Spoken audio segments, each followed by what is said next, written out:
Está no mar mais um podcast da Omiró.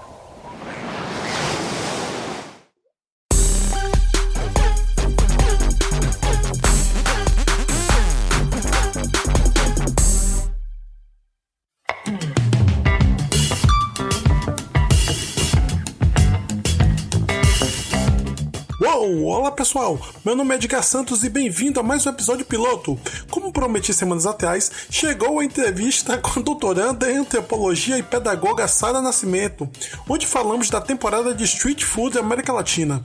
O áudio ficou mais ou menos por causa da plataforma utilizada, mas dá pra entender tudinho.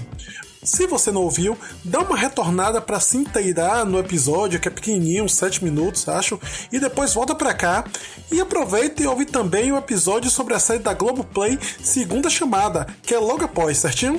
E desculpa o barulho da reforma que tá acontecendo aqui do lado, então bora pro programa!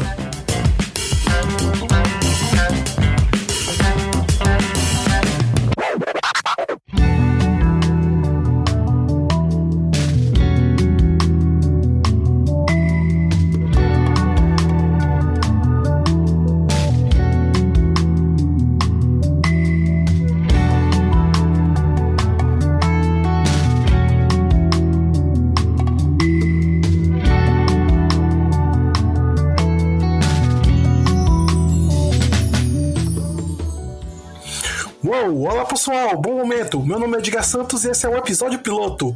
A minha convidada de hoje é doutoranda e mestre em antropologia pelo programa de pós-graduação da Universidade Federal da Bahia, pedagoga pela Universidade Estadual de Santa Cruz e bacharel em ciências sociais com ênfase em antropologia pela UFBA. Durante sua jornada, pesquisou as transformações da cidade de Salvador e da cidade contemporânea pela especulação imobiliária do início deste século, as formas de habitar, a experiência da cidade, as formas de sociabilidade sobre o predomínio da forma de morar em espaços fechados, especialmente para as camadas de alta renda. Estudou também as relações raciais contemporâneas do Brasil, com peso no enfoque de gênero, construção de novas epistemologias, decolonialidade e superação de subalternidades. Mãe, preta, mulher do axé e linda. Sara Nascimento, como vai, preta? Oi, meu bem, que emoção!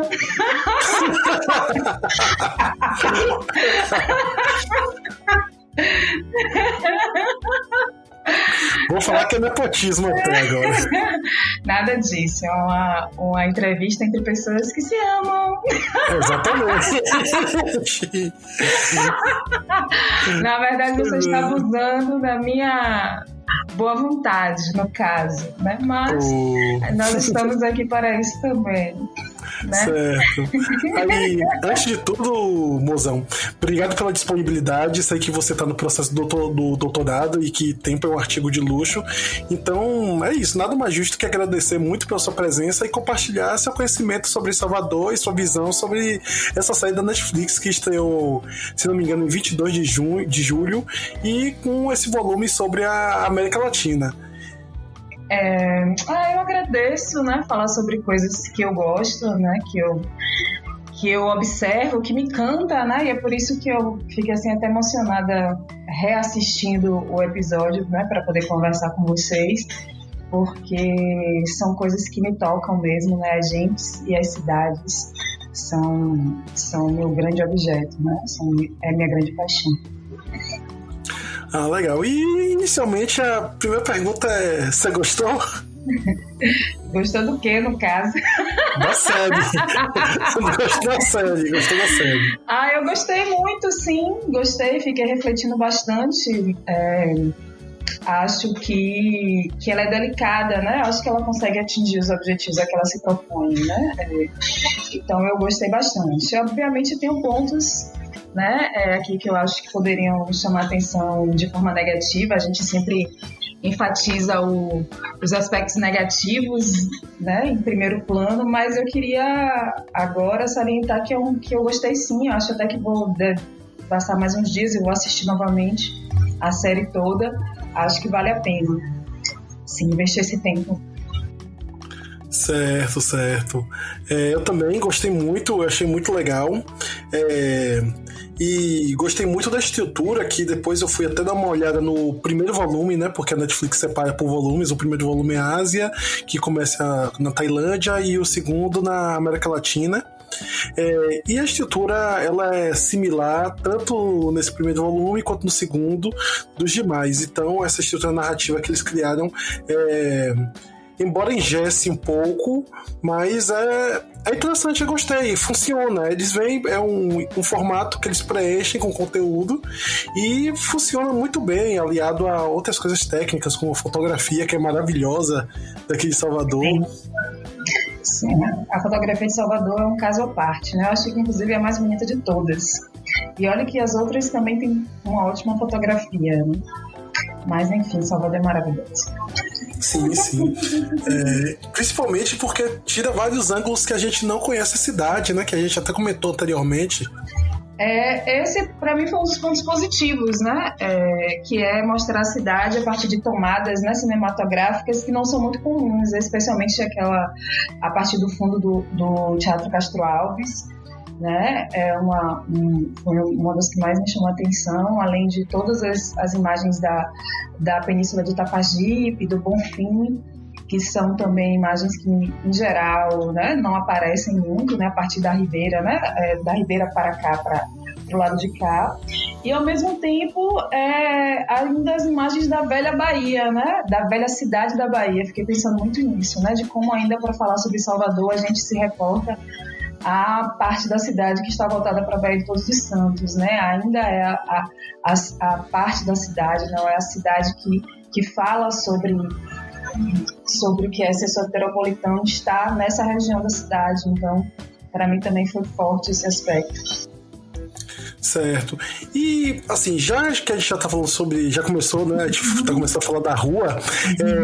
Uma das coisas que a gente pontuou quando assistiu foi o nome, né? Que é Street Food, comida de rua. E que a gente começou sobre essa questão de... Peraí, mas Dona Suzana, que é a protagonista, no caso, se a gente pode elencar, né, a personagem principal, envolta em vários outros personagens que estão no episódio, que ela não tá na rua, né, fugindo mais ou menos do nome da série.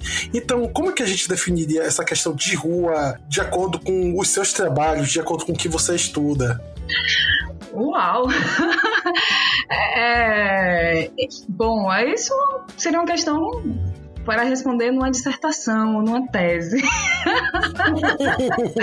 Acho, inclusive, que já tem trabalho sobre isso, inclusive no Rio Grande do Sul. Cornélia Eckert, se não me engano, ela fala sobre isso, ela faz a antropologia da rua, né? A gente também se acostuma a pensar muito, né? Fiquei também pensando um pouco sobre isso, né? Porque a gente se acostuma a pensar muito na rua apenas como os espaços públicos, né? Então a gente é de uma geração muito escolarizada que pensa a rua também a partir desses espaços públicos, né? Ou das grandes vias, né, dos passeios, das praças.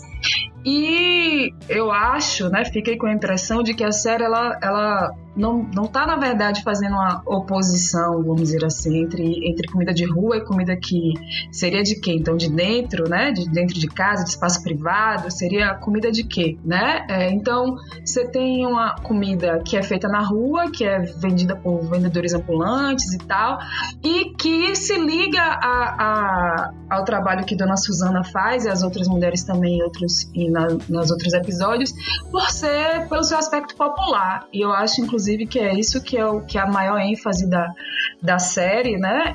E aí a gente pode discutir também esse conjunto de binários que a série utiliza, né? Em vários aspectos, não só nesse, né? Então tá falando de comida de rua, mas para mim o pano de fundo ela está falando na verdade de comida popular, né? De comida que não vem de uma forma feita por pessoas que não têm formação gastronômica, né? Não estão nos grandes centros, não tem uma assinatura, né? São pessoas que estão fazendo uma comida que aprenderam com seus pais, com suas mães, na verdade, né? Que levaram pra rua coisas que faziam pra sua família, pros seus filhos, e que tem uma tradição, na verdade, né?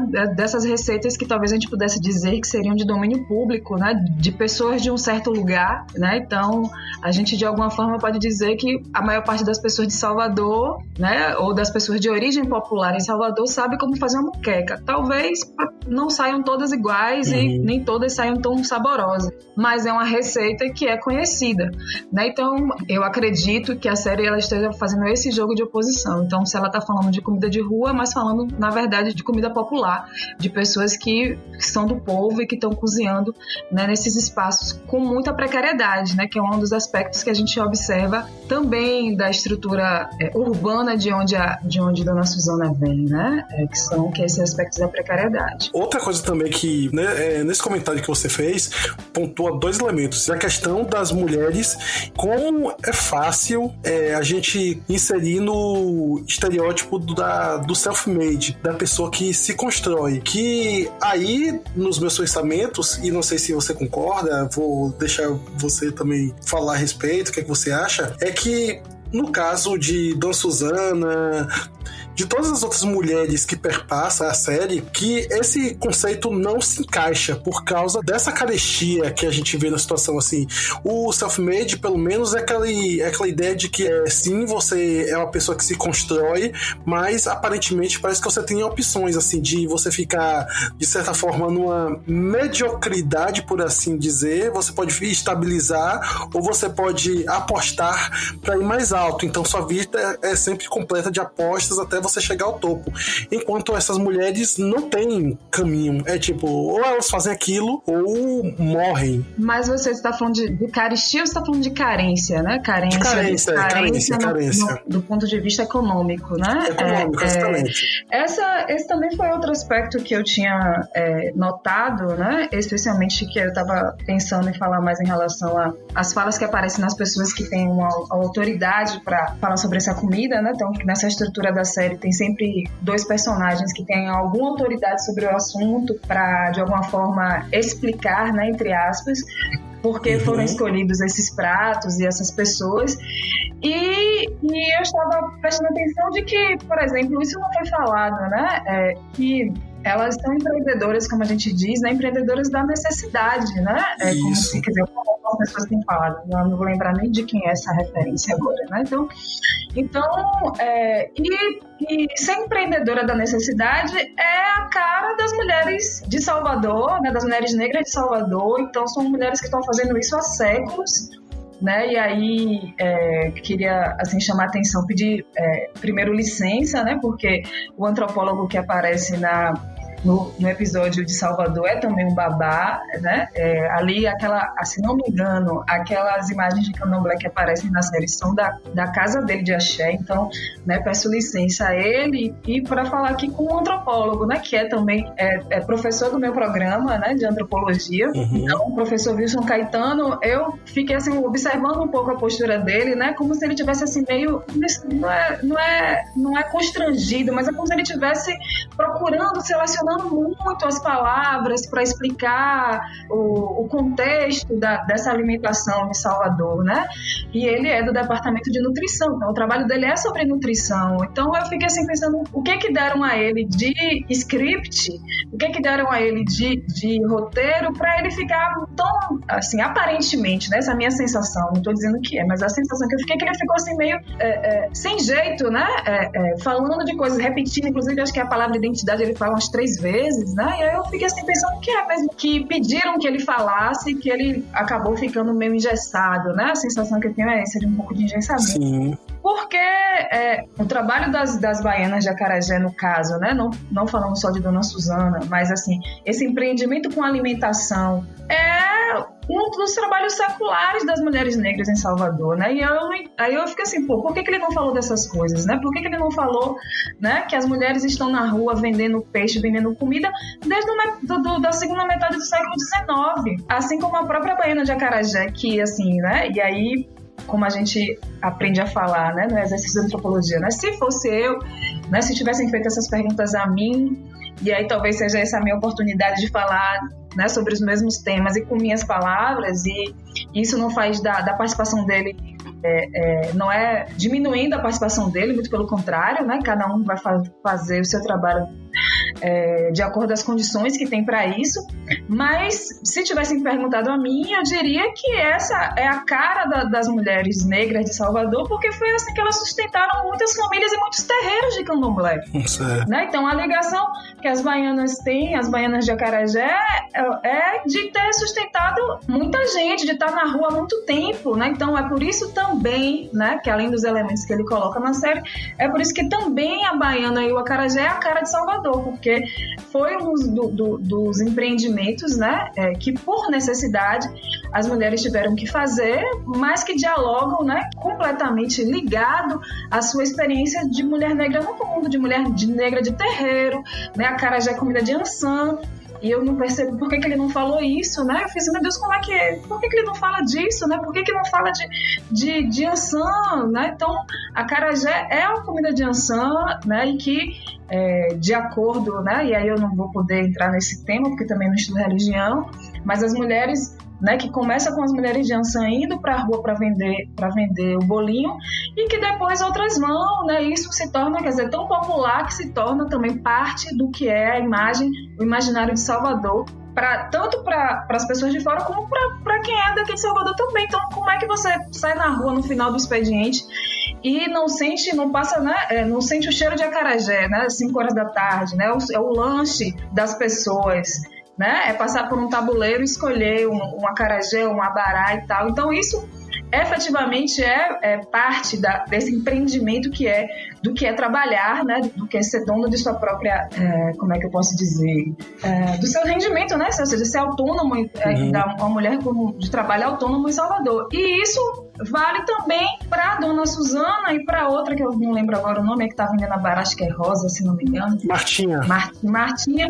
Quer dizer, assim como os trabalhos domésticos, né? Então, que é generalizado. Então, você tem dona Suzana que começa lavando roupa. Então, assim como os trabalhos domésticos, os serviços gerais, são os elementos que as mulheres negras têm que recorrer, né, na ausência de outras possibilidades de renda, a alimentação também tem essa centralidade, né? Então, vendendo comida, que, né, assim, as mulheres estão em uma situação de emergência, então elas vão vender uma comida, o que é que você faz melhor, o que é que você faz bem, e aí elas vão vender, e aí, né, dependendo do tipo de alimentação ou dependendo do lugar que ela coloque a guia dela, né, a barraca dela, ela vai ter mais saída de um tipo de alimento, dependendo do horário, e isso aí já entre outras coisas também que eu fiquei observando, né, da escolha dos alimentos para estar na série, porque Salvador tem uma farta culinária de feira, vamos dizer assim, né, de culinária popular, tem uma farta agenda, que é outra coisa que eu sempre quis etnografar, né,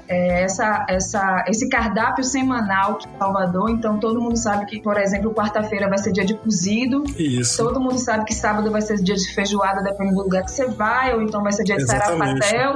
E aí, que sexta-feira vai ser dia de comida de azeite.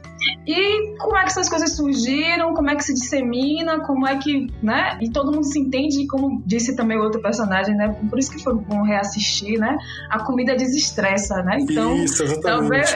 Eu achei fantástico isso, eu achei fantástico essa sacada dele, né? E é por isso que aqui também em Salvador a gente come muito, né? Eu acho, né? Então, que é para poder desestressar. É o Cabaça Clementino que fala isso, né? Exato, é o Cabaça, que é capoeirista também, né? Exatamente. Quando você fala a questão sobre a ligação do candomblé com as baianas, isso me lembra que existe, acho que só uma passagem sutil que o Wilson fala que, no caso, as baianas são as deusas, as sacerdotisas das ruas, que tem a ver com o que você disse da questão de você sair no final do expediente e sentir o cheiro. E que é muito interessante, tanto eu que trabalho num local que é um centro comercial daqui de Salvador, quanto nas ruas velhas da antiga Salvador, que você vai sentir o mesmo cheiro de acarajé subindo. Não, você vai sentir isso na cidade toda, todo o bairro popular vai ter uma baiana em alguns pontos específicos de maior circulação, né? Seja em Cajazeiras, seja mussurunga, seja paripe, vai ter pelo menos uma, né? É possível que você encontre várias, né? Você encontre várias baianas. Então, é sim a comida de rua mais popular de Salvador, talvez até do litoral da Bahia, né? Dizer da Bahia toda é demais, mas do litoral da Bahia, com certeza, né? Então, o azeite, ele tem essa penetração, vamos dizer assim. Mas, é uma outra forma de olhar, né? Uma forma bonita também de se falar. Eu achei também bonito isso, né? De falar... porque efetivamente, e foi por isso que eu pensei, né? Efetivamente, muitas baianas de acarajé, né? Eram sim sacerdotisas do candomblé, né? Eram sim alorixás, né? Assim como outros pais de santo também falam que também se sustentou e construiu sua casa vendendo acarajé. Então, é um aspecto forte da economia popular, né? Da economia local, o trabalho com a venda do acarajé, a produção e venda do acarajé, que hoje já tem uma cadeia produtiva enorme, você já compra a massa batida, né? Então você já compra camarão catado e tal. Tem uma série de atividades que se encadeiam, né? Que se relacionam com a acarajé, né? Com esse trabalho da baiana na rua. Outro ponto também que eu analisei e fiquei pensando, a gente até debateu sobre isso, que a gente tem essas pessoas que contextualizam todos os personagens que permeiam. Então tem... Inicialmente, que me incomodou também, não a presença dela, mas a posição que ela ocupa no episódio, que é uma cozinheira famosa daqui, a Tereza Paim, que não é de Salvador. Tereza Paim é uma cozinheira baiana, renomada, que eu fiquei pensando na questão se... Assim, deixa eu até explicar para ficar melhor. Nos episódios... Sempre há a presença de um historiador, que no caso a gente poderia colocar como a presença do Wilson, e tem também a pessoa que chancela, só que normalmente não é outro cozinheiro que chancela, normalmente é um crítico gastronômico. E aí que eu fico na dúvida sobre a presença de Tereza, porque se você aplainar, ela é uma cozinheira, tudo bem que tem que todo mundo se confunde muito que chefe não é um cargo e não o trabalho da pessoa. E assim como Dona Suzana também é uma cozinheira. E durante o episódio, ela que indica assim, e tem uma pessoa que a moqueca é maravilhosa, não sei o que, tal, e é a Suzana. Então essa questão de quem indica legitima, que me incomodou, que aí eu acharia interessante se tivesse a presença desse crítico, porque o crítico é o mesmo que vai legitimar tanto o chefe que tá no grande restaurante, e essa visão também do crítico que normalmente atende essa galera que tá num restaurante famoso de comidas de 600 a 1.000 reais, que também legitimaria a comida popular. Então acho que casaria de uma forma melhor. Você também compartilha dessa ideia? Eu não tinha pensado, quer dizer, eu anotei outras coisas para falar de Dona Tereza, mas acho que você tem plena razão. Fica desequilibrado, né? Quando a gente está falando de Salvador, aparecer uma outra cozinheira e um antropólogo para falar sobre a comida da cidade, e nos outros episódios aparecerem críticos, né, gastronômicos, que são responsáveis, como você está dizendo, por analisar a comida que todo mundo faz, né? Independente de onde é feito. Assim, sintomaticamente, a Tereza, né? E aí eu fui olhar também umas fotos dela, né? Olhar porque que ela estava de turbante na série, e aí eu fui olhar e todas as fotos ela aparece sempre de turbante e tal, e o restaurante dela é um restaurante de comida baiana, né? Então, ela também faz as mesmas coisas que Dona Suzana faz, por exemplo, né? Não é nenhuma outra, ela está no mesmo ramo, vamos dizer assim, né? Elas estão no mesmo ramo, elas são até, poderíamos dizer, concorrentes, por que não? Exatamente. Né? E efetivamente você tem razão, né? Então, causa um desequilíbrio, né? Você tem uma cozinheira que é quem vai indicar quem são as outras cozinheiras que ela deviam ser reportadas na série. Mas o que eu acho mais preocupante, né, além disso, que são dois aspectos, na verdade. Um geral, que é da série como um todo, da estrutura que você já falou, que é a mesma estrutura, tanto para a Ásia como para a América Latina e tal, que é essa dualidade, né? Ou seja, nessa estrutura você tem sempre um especialista, né, tanto da academia ou do jornalismo, para poder validar o que é apresentado, né, como comida de rua de cada lugar, né? Então você tem essa dualidade de quem faz com quem entende, né? Como se dissesse assim, são as pessoas que entendem, que estão analisando o que é feito, né? Na rua. Isso é uma coisa que a mim, né, acho um tanto ultrapassado, né? Então, não sei, obviamente, o programa ou a série é para atingir muitos públicos e é claro que muita gente gosta desse tipo de opinião, né? Que aparece com essa etiqueta, né? De foi avaliada e avalizada por um especialista e tal. Mas eu, como antropóloga, acho, assim, feio, né? Acho feio. Acho feio porque as pessoas, quer dizer, tudo bem, você pergunta assim, como é que encontrariam essas pessoas? Com um trabalho etnográfico, claro. Como é que você encontraria essas pessoas? Com tempo na cidade, né? Mas enfim, por mais, obviamente, você vai dizer assim, não tem tempo, né? É dinheiro, estar na cidade é dinheiro. E é verdade, é por isso que as pesquisas qualitativas são caras, precisa demandar tempo. Você pode até dizer assim, as pessoas procurar as referências, e elas poderiam inclusive ajudar nessas referências que seriam essas pessoas, mas não precisava aparecer nessa hierarquia, né? Porque o que fica feio é exatamente essa posição hierárquica, né? Que coloca assim as pessoas que entendem de gastronomia, né? Falando de pessoas que talvez, né, várias aspas aí, não saibam o que estão fazendo, não saibam o que né? A importância, né? Ou a qualidade do que elas estão produzindo. Então isso é para a série como um todo. Mas de Tereza Paim em especial, o discurso dela todo na série é totalmente freiriano, né? É totalmente Gilberto Freiriano. Então ela está colocando, equilibrando na série os aspectos das feições sociais da cidade de Salvador, como se os negros e os brancos estivessem em pé de igualdade. E aí a gente olha só por esse aspecto, né? Você tem ela, Tereza, e tem a própria Dona Suzana.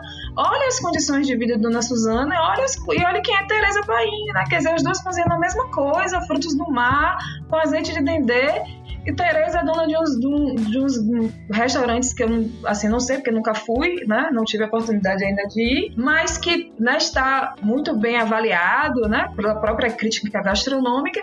E Dona Suzana fazendo da casa dela um restaurante, né, sendo caloteada pela prefeitura, né? Acho assim bizarro.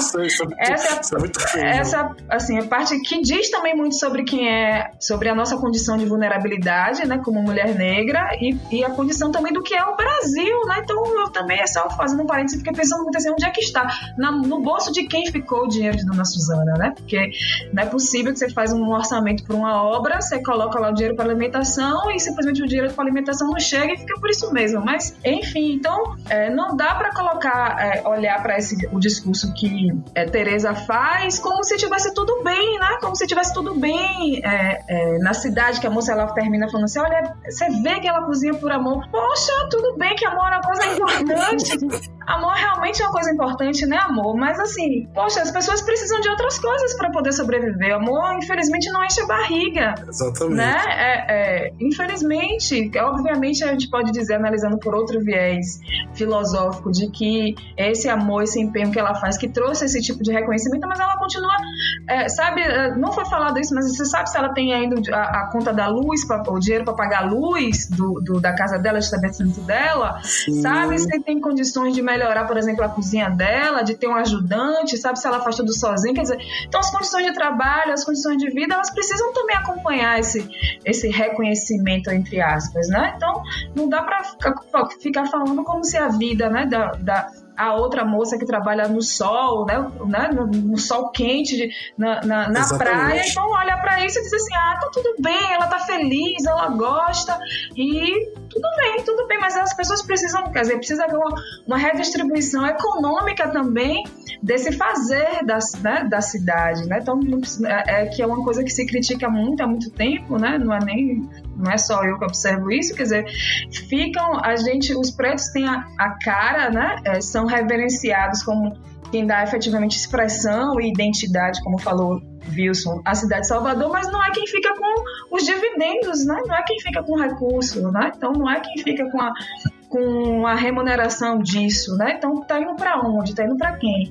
E infelizmente acho também que Wilson não conseguiu dar essa cara, né, de trabalho de resistência, né? Por mais que a própria, o discurso de Dona Suzana mesmo, e da outra, da moça que eu não consigo gravar o nome dela daqui, Vende o Abará, também fala muito, né, de ter ficado, quer dizer, ficou sem marido, não conseguiu emprego, foi por isso que ela foi fazer aquilo, quer dizer, isso é uma evidência importantíssima, né, da condição social dessas pessoas, né? Não é uma coisa, não dá para tergiversar sobre isso, mas seria importante talvez alguém dizer, já que tem esses especialistas que dissessem, olha, essa é a condição da maior parte da população, olha, essa é o que faz a maior parte das mulheres negras na cidade, porque é uma cidade que não oportuniza, né, que essas mulheres tenham ascensão. Então, a única chefe que eu me lembro agora de cabeça que teve um restaurante, inclusive próximo de onde é agora o de Teresa Paim, foi Dadá, por exemplo, né? Que eu nem sei onde é que tá o restaurante de Dadá agora, né? Que é o que foi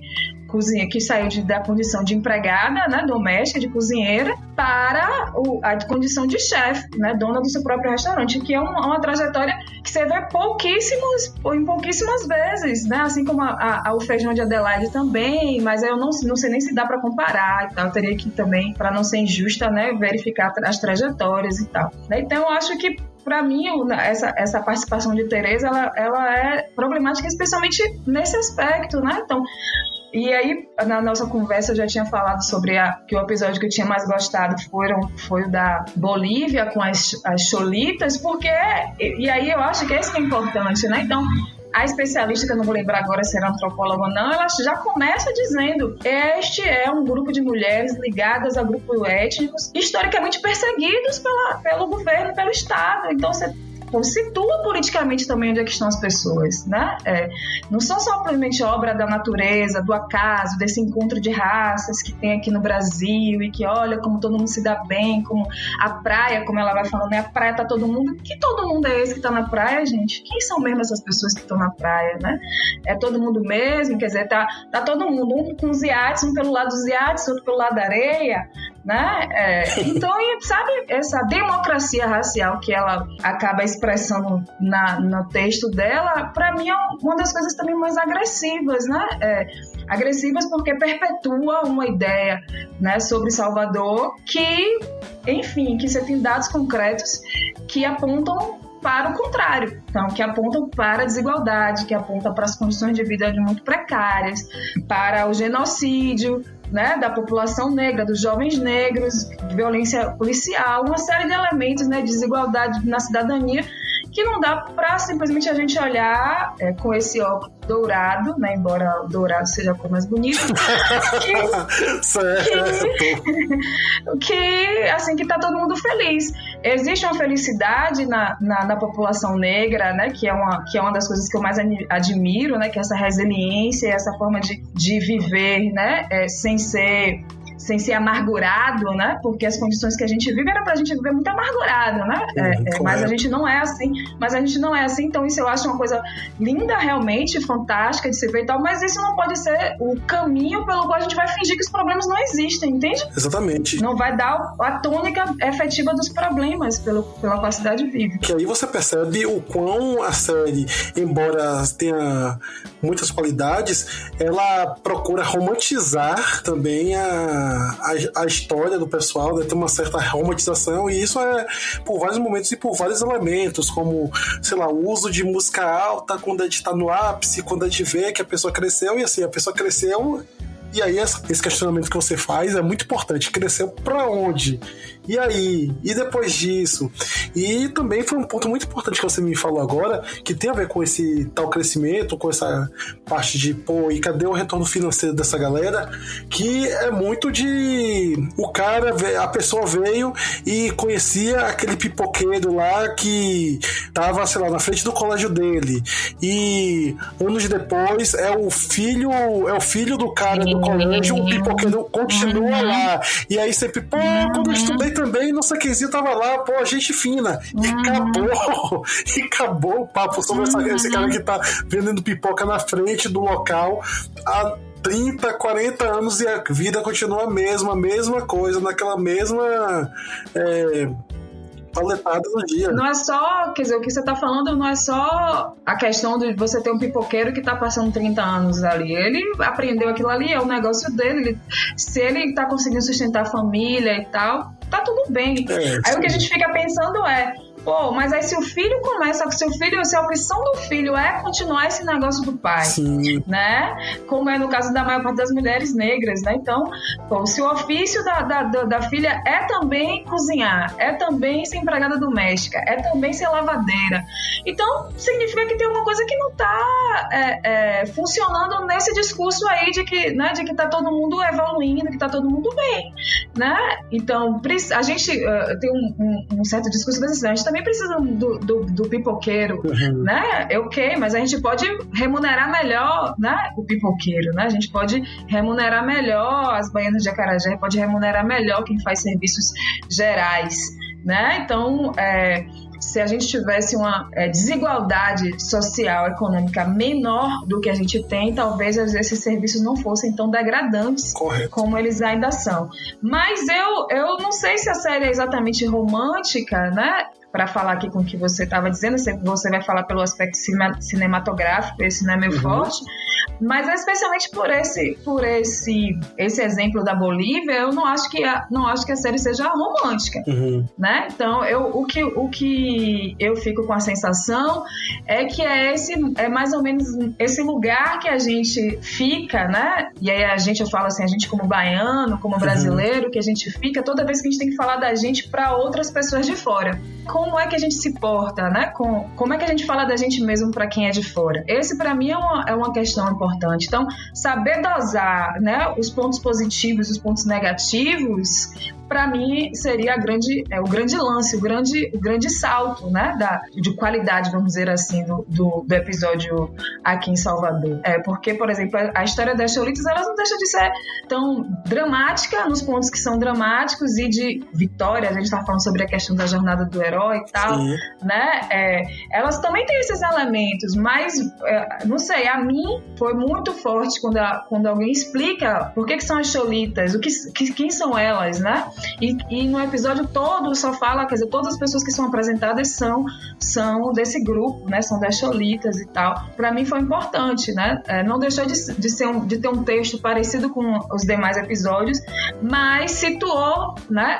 Socialmente, situou na estrutura social. Estrutura também é uma palavra que outros antropólogos não vão gostar, mas situou no panorama social, né, daquela cidade, onde é que elas estão. A sensação que eu tenho quando você olha para Salvador, para o episódio de Salvador, é que é como se primeiro porque só aparece negros, né? Na praia só tem negro, na rua só tem negros são capoeiristas, quem tá comendo a feijoada é preto. Aí só tem pretos, e aí o outro ponto positivo também nesse aspecto é que o antropólogo que foi chamado, que é o único também, se não me engano, que tem alguma similaridade, né? Alguma proximidade com o grupo que está sendo apresentado, é Wilson, né? Sim, então, sim. Nos outros você não vê nenhum tipo de proximidade entre as...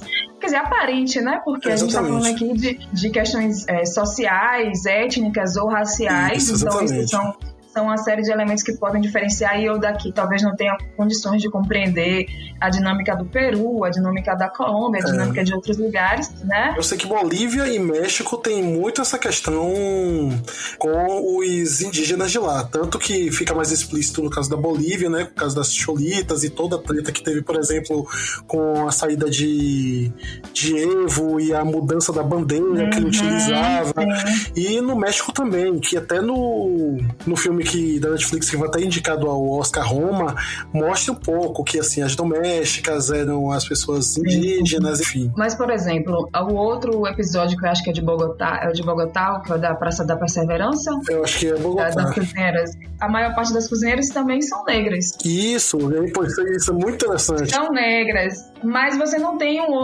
você não tem nenhum dos dois especialistas que estão falando com características, né, negras, né, pra gente não ficar aqui também só na dinâmica indígena, né, que é importante para esses países e que talvez pra gente não seja tão fácil analisar. Então, esse é um ponto positivo no caso de Salvador, né? Assim também como a escolha de Salvador num país como o Brasil também seja um ponto positivo, né? Poderia ter escolhido Rio de Janeiro, né? É a cidade de qual se gosta de falar, né? Do Brasil lá fora. Até depois que eu finalizar, acho que só México e Brasil que não são as capitais. Sim, eu percebi isso também. Eu percebi também que no México não era capital. Mas, enfim, eu acho que, quer dizer, eu não sei porque que a gente entrou nesse assunto, eu já esqueci. Pior que é isso, a gente vai conversando. Gente, a dinâmica da nossa vida normalmente é essa. É tomar café e discutir temas cabeçudos e tensos, e a conversa sai por aqui. Eu acho que é muito mais sobre essa questão do identitária mesmo que a gente tá falando, da questão do antropólogo ser negro também, assim como as pessoas aí, como os protagonistas, tá. Foi por aí que a gente tava. Mas eu lembrei, e eu não sei se eu disse isso, que a fala dele acaba também não ajudando a entender a dinâmica social de Salvador.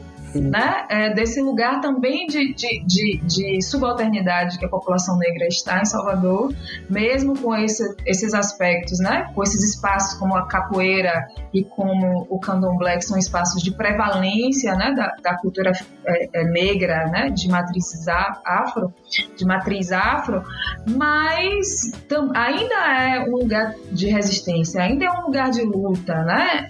Sair na rua com suas roupas de cano de axé não é um exercício simples, né? Dependendo de para onde você vai, com quem qual é o seu trabalho. Por exemplo, né? Nessa semana, o busto de Mãe Gilda foi vandalizado, né? E o que consta foi por evangélicos, né? Então, existe uma tensão entre os neopentecostais e os candomblecistas e umbandistas na cidade de Salvador, né? Assim como em outras cidades do país também. Então, por mais que seja esse espaço de uma sacralidade, que haja também muito respeito, né, pelos poderes públicos, não se invade mais terreiro, a polícia não invade mais terreiro como invadiu há 60 ou 80 anos atrás, mas ainda não há um nível de respeito como outras religiões, né? E não precisa nem ser religião de matriz cristã, por exemplo, como se respeita os budistas, como se respeita um muçulmano, um islâmico, um indiano, né? Que também são religiões minoritárias no Brasil e em Salvador, né? Que elas existem também, elas estão aqui em Salvador. Então, esses são aspectos que a forma como aparece na série, pode dar uma conotação meio equivocada, né? Dá uma conotação de democracia racial. Correto, né? Ou de mais ainda que isso, né? É de que haja uma efetiva supremacia negra na cidade, né? Porque Sim. Todas as pessoas que aparecem são negras, né? Então, a Tereza, ela fala, né? Que tem a presença do colonizador na arquitetura, não sei o que, na religião, mas você não vê branco na cidade. Você não vê branco na série. Né? Você não vê branco em lugar nenhum. Então, pode haver um entendimento de que, efetivamente, que isso é verdade. A maioria da população é negra na cidade, isso é verdade, mas nós não somos na direção da cidade, né? Nós não estamos nos lugares de comando da cidade, nós não estamos exercitando uma supremacia, vamos dizer assim, né? Do ponto de vista do poder, né? Nós estamos exercendo um poder na cidade. Enfim. E a gente acabou não falando da feijoada, né? Que eu também tinha separado aqui o negócio pra falar da feijoada. Então bora falar. Que é outra coisa também que eu achei que poderia ter sido melhor descrita, né? Em relação à dinâmica da cidade, que foi o que a gente já conversou também, né? Que é em relação à dinâmica da cidade e em relação também à feijoada que se faz em outros estados, né? Então, a feijoada que aí eu fiquei pensando também muito, por que se escolheu essas coisas, né? Pra falar de comida. E feijoada também é uma dessas comidas, né? Que são cartões postais do Brasil, né? Não é só Salvador, Brasil. Mas a feijoada que se faz em Salvador é completamente diferente. Quer dizer, completamente é demais, né? É ênfase da pessoa que é. Mas assim, é uma feijoada diferente, né? Da que se faz no Rio de Janeiro, da que se faz em São Paulo. Então, o feijão é diferente, e isso na tradução acho que eles colocaram, né? Que era um feijão marrom, Sim. Que é o que a gente chama de feijão carioquinha. Mas vai menos carne de porco, por exemplo, né? Então, a gente aqui na Bahia faz um feijão com mais carne de boi, com osso de patinho, que é osso de boi, com mocotó, que é osso de boi. Vai carne de porco, mas não vai na mesma proporção que vai, por exemplo, numa feijoada de São Paulo, né? Que vai muito mais carne de porco e outras coisas defumadas. E em relação à cidade, que eu acho fantástico, que é uma das coisas que eu mais presto atenção, por exemplo, que eu sou comilona, né? Eu não falei disso, né? Mas assim, eu observo muito que assim, a feijoada, ela tem um horário na cidade, né? Então, assim como a acarajé está para o final do expediente, né? O lanche do final da tarde, aquele que você faz quando você está voltando para casa, você está passando por, né? Você tá nessa situação de fazer um lanche, uma merenda, que a gente faz merenda em Salvador. A feijoada, ela é a comida do fim da festa. É a comida de fim de festa, é a comida que você come de madrugada quando você sai do samba, quando você sai do Leaê, quando você sai da festa popular que tá na lavagem do Bonfim e tal. Você tá chegando, né, já de madrugada, tá chegando a hora de ir pra casa, você vai procurar um feijão pra você chegar em casa bem alimentado, fortinho, entendeu? Só pra dormir, pra rebater a ressaca, pra rebater a cerveja que você tomou, né? E aí tem uma série de pessoas, né, de vendedores ambulantes que vão pras ruas, inclusive nesse horário de madrugada, né? De 4 horas da manhã, de 3 horas da manhã. E quando você vai pra comer o feijão 7 horas da manhã, o feijão já tá frio, já não tem mais nada, né? Você já chegou tarde. Então o horário de comer feijão também é esse horário, 5 horas da manhã, 4 horas da manhã, no final de semana. E eu estou falando assim, especialmente nos finais de semana, que é quando tem mais festas na cidade, né? Então, isso pra mim foi uma coisa assim que eu achei que faltou, né? Um elemento contemporâneo, vamos dizer assim, né?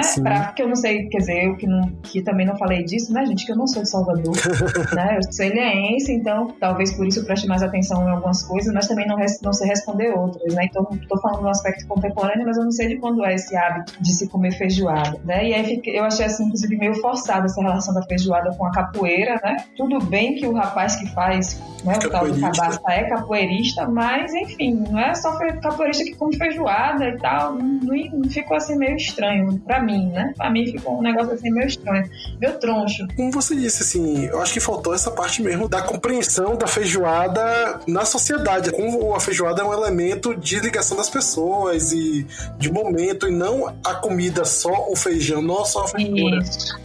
Exatamente, porque ali ficou parecendo que é só mais um prato, como você, por exemplo, você come o sarapatel, você pode comer a feijoada, você pode chegar num lugar, ter sarapatel e ter feijoada, aí você escolhe, eu quero feijoada, mas a feijoada não é só isso, né? Embora também se encontre também, né, depois de um tempo, acho que a tal da Kombi que tem a Maralina, que eu também nunca consegui encontrar, porque eu nunca estava do lado de lá nessa época de madrugada para poder comer, né? Para mim é uma coisa lendária. Por favor, se a Kombi existir, por favor, eu quero fotos, quero provas de que ela existe, mas assim, de justamente chegar nesse horário, no final de festa, para vender todas essas comidas que eu estou chamando aqui de comida de feira, que é maniçoba, que é sarapatel, que é chinchim, né? De bofe, que é a própria feijoada, dobradinha, né, que são uma série de comidas, né, de comidas pesadas, vamos dizer assim, porque são essas comidas que as pessoas gostam de comer, né, depois de ter feito muita farra, depois de ter feito muita festa, depois de ter passado a noite toda dançando, brincando e tal, são essas coisas que as pessoas gostam de comer aqui em Salvador. Então, para mim, esse é um aspecto importantíssimo, né, da cidade, né? Então, do ritmo da cidade, de um hábito da cidade, que é você comer uma comida específica depois de um momento específico, né? E como é uma cidade que tem muita festa, então tem muita feijoada, tem muita gente vendendo feijoada em muitos pontos da cidade, né? E aí as pessoas vão ter suas feijoadas preferidas, né? Seus pontos preferidos e etc. E outra coisa da feijoada também, que me lembra muito minha infância, é a questão de a feijoada ser utilizada como, assim, entre aspas, moeda de troca, né? Porque normalmente você faz pela amizade, como por exemplo, você quer fazer quer bater uma laje, você vem e, não tem dinheiro, o que é que você faz? Você faz uma feijoada, chama os brother, todo mundo vai, ajuda. O famoso adjuntório. Adjuntório, exatamente. Tá vendo? O famoso adjuntório, que é justamente isso, né? Você não tem condição de pagar a mão de obra das pessoas. Isso fala muito também sobre o caráter solidário, né, comunitário que existe na cidade de Salvador, né? Então, que eu não sei se essas pessoas ainda fazem isso, né? Eu tenho muito tempo que eu não vejo falar, eu me lembro disso na minha infância, em Ilhéus, né? Mas as pessoas, assim, existia, né? E talvez exista ainda essa prática de você fazer isso. Você não tem condição de pagar a mão de obra para bater uma laje, para poder suspender uma uma casa e tal, mas você compra comida e depois desse trabalho, né, desse dia de trabalho, as pessoas vão comer juntas, né? E aí eu acho bonito quando a gente volta, e aí liga de novo a filosofia africana, que é muito presente no candomblé, de que você se irmana comendo junto, né? A comida, ela é uma coisa extremamente importante para as pessoas negras, né? Para a nossa ascendência africana, né? Então, a comida, ela não é simplesmente... Você não alimenta só o corpo, né? Você alimenta a alma, você alimenta a comunidade, né? Você se irmana quando você está comendo, né? Agora, você me fez agora fazer essa reflexão bastante... não sei...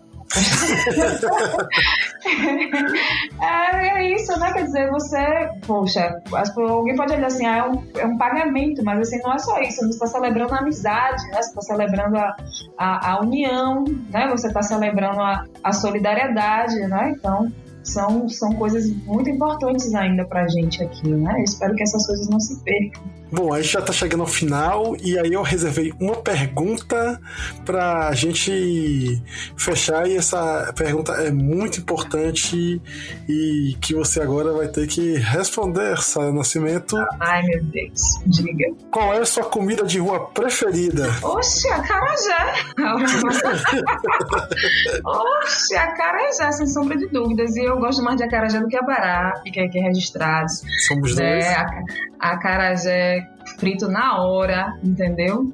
Da Sim. Baiana, que tem aqui na Avenida 7, em frente ao Sebrae, anotem. Entendeu? Esse pra mim é o melhor daqui do centro da cidade, né? Tem o outro de Cira, que as pessoas falam muito, eu gosto, mas assim, enfim, se é pra comer um acarajé bom, que vai satisfazer sem ser olho da cara, fique com, que eu não sei nem o nome da baiana, olha que feio.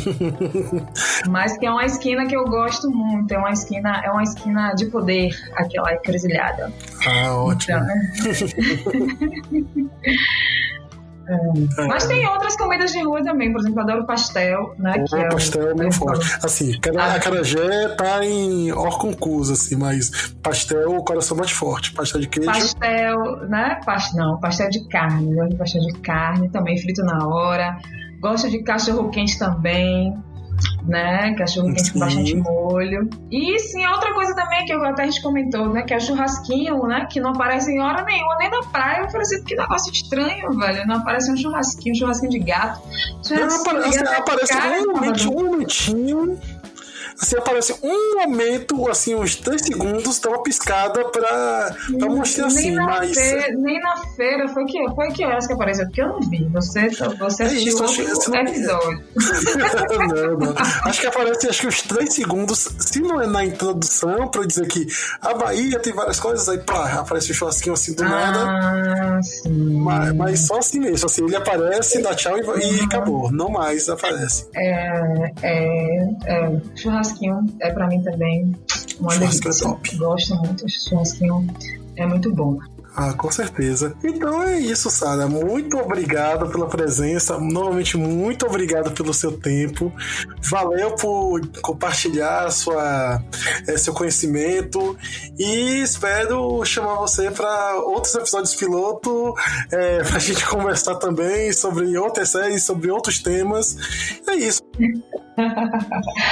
Ai, meu bem, obrigada, né? A gente conversa tanto, então acho que as pessoas estão tendo um pouco de acesso aqui ao nosso cotidiano, então um pouco da nossa convivência, fazendo essas reflexões, né? Assim, zigue-zague, né, indo e voltando, fazendo essas elipses também. Então, obrigada pela oportunidade de publicizar, né? Espero que as pessoas gostem, não se cansem, né? Eu acho que falei bastante também, um monte de coisa, né? Espero que não se zanguem, né? Mas se zangar, a gente está aqui para continuar conversando. Exatamente. Né? Vamos continuar conversando. Mas é isso, obrigada. É importante que a gente fale sobre a gente também, né? Gosto disso, gosto de falar sobre a gente baiano, né? A gente preta, a gente nesse sentido amplo, né? E espero que vocês assistam a série. Depois a gente conversa mais. Exatamente. Então, tchau, pessoal. Até o próximo episódio. Tchau, tchau.